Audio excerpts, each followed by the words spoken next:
ข่าวด่วนเกิดเหตุไฟไหม้อยู่เขตโรงเรียนโพนไซนครปากเซท่านผู้ชมเอ้ยแข่งจำปาสักจุดเกิดเหตุแมนโซนห้านค้าอันนี้ความหมายว่าเขตโรงเรียนหรือว่าอยู่ในโรงเรียนบ่แต่ว่าเป็นโซนเขตห้านค้าของบริเวณโรงเรียนหรือบ่ไฟเริ่มไหม้ประมาณตอน7 โมงของมื้อนี้สดๆฮ้อนๆทั้งที่พายุลมฝนกำลังถล่มทลายอยู่ทางประเทศลาวของพวกเขามีอย่างที่มันจะนักจะน่วงหลายกว่านี้บ่ท่านผู้ชมตั้งแต่เกิดมาค่อยกว่าแล้วเว้าหลายข้างหลายคราวแล้วมันบ่เคยเป็นแบบนี้จักเทื่อ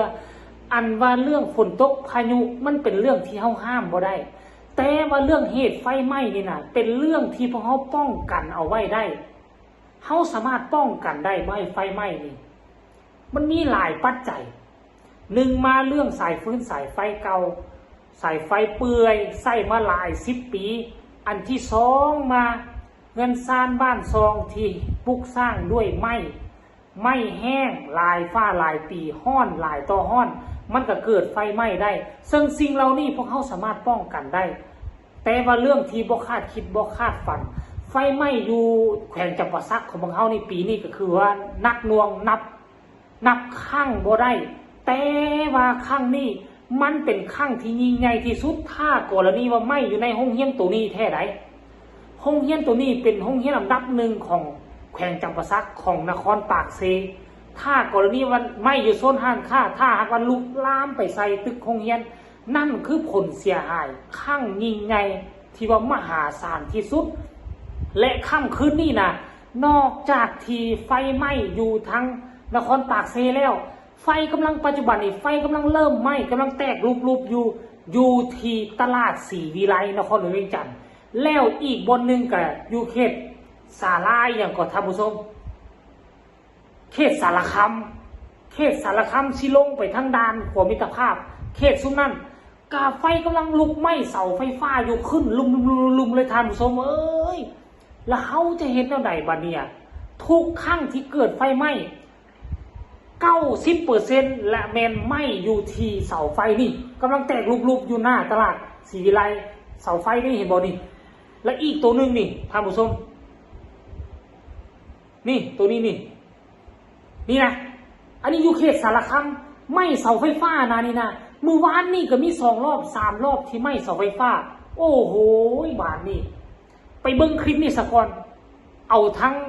ตัวอย่างอยู่ทั้งนครปากเซมาให้เบิ้งว่ามันหุนแห้งขนาดใดเป็นตาย่านน่ากลัวขนาดใดแล้วจึงมาพ้อกันในช่วงต่อไปชมกันเลย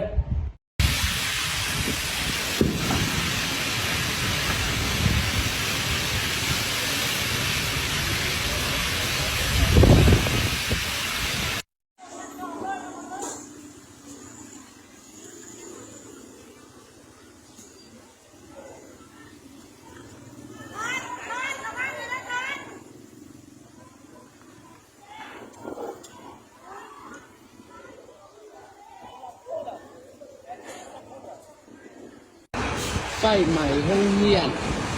อันอาหารขาอยู่ห้องเรียนโอนใส่ทุกคนอันนี้คือสดหอมๆด้วยตอนนี้เบิ่งคือตอนนี้มันแบบรถรับเพลิงกำลังเข้ามาก่อนเนาะเบิ่งนี่เนี่ยมันเป็นอาหารขาทุกคนบนในห้องเรียนเป็นอาหารขาโอเคเอาดับเดี๋ยว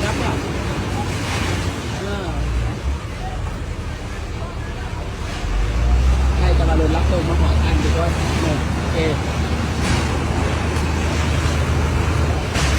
เดินรับโ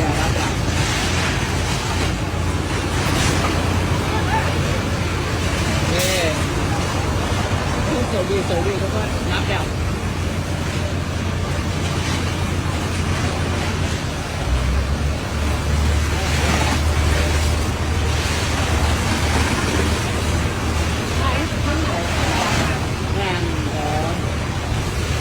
มีแม่นบอกตัวนี้ตัวนี้น้องน้ำไม่จำหันที่บอกตรงไหนหัน2 หันบอก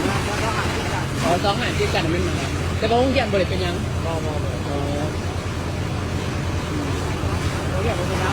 โรงเรียนเขาบริเป็นยังกับคือปลอดภัยทุกอย่างทุกคนไม่จำหมายแต่แค่2 อันเอง เดี๋ยวนี้ก็คือเดี๋ยวนี้ก็คือปลอดภัยแล้วมีตั้งแต่รับไฟตัวนั้นแหละแต่แบบแต่ว่ามันไฟมันยังโดดอยู่หม่องโซนอ่ะก็จะเรื่องมากเลยเรื่องมากตัวหม่องที่เขาเนี่ยเห็นไฟมันยังโดดอยู่มั้ยเนี่ยนะไฟมันหมายมันเกิดอยู่มั้ยเนี่ยเลย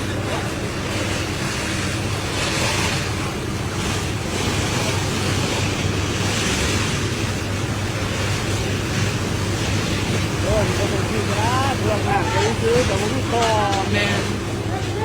คอเขาพูด เห็นแล้วว่าท่านผู้ชมมดคำสิเว้าปัจจุบันนี้แผ่นดินไหวลาวก็เจอฝนตกมาพายุเฮาก็เจอปัจจุบันนี้ฝนตกมา2 ชั่วโมงนครหลวงเวียงจันทน์บางจุดบางบอนน้ำท่วมถนนเพราะว่าหยังแผนการสร้างถนนบ่ได้มาตรฐานถนนเฮ็ดได้มาตรฐานอยู่แต่บริเวณคลองน้ำคลองระบายน้ำบ่ได้มาตรฐานซึ่งมันบ่สอดคล้องกับนครหลวงเวียงจันทน์นครหลวงเวียงจันทน์นี่มันเป็นธงเพียงระดับมันสูงกับน้ำคลองนี่ลุดลื่นกันน้อยเดียวนึงบึงธาตุหลวงเคยเป็นบ่อนที่กักเก็บน้ำในฤดูฝนที่ฝนตกน้ำไหลไหลเข้าบึงธาตุหลวงบึงธาตุหลวงนี่เป็นบ่อนห้องหับแต่ปัจจุบันนี้บึงธาตุหลวงกลายเป็นเขตเศรษฐกิจพิเศษไปปุ๊กไปสร้างไปทมบึงเข้าจัดใหญ่ๆมหาศาลเรือลงแคบๆมันบ่มีม่องให้ห้องหับน้ำมันก็เลยปัจจุบันนี้ฝนตก2 ชั่วโมงบางบ่อนท่วมและเห็นคลิปมื้ออื่นนี่ค่อยสิเฮ็ดคลิปให้เบิ่งว่าน้ำท่วมอยู่นครหลวงเวียงจันทน์มันห่านแห้งขนาดไหนท่านผู้ชมเนาะอาจจะเกิดเรื่องทอตกทอตันอาจจะเกิดทอน้อยเกินไปห้องระบายน้อยเกินไปบ่สอดคล้องตามแผนมันควรจะให้ใหญ่กว่านี้แล้วม่องห้องหับบ่อนกักเก็บน้ำคือบึงธาตุหลวงนี่ถึกบุกรุกมันจึงก่อให้เกิดปัญหาแนวนี้ขึ้นมานั่นเองท่านผู้ชมเนาะแล้วคลิปไฟไหม้อยู่ทาง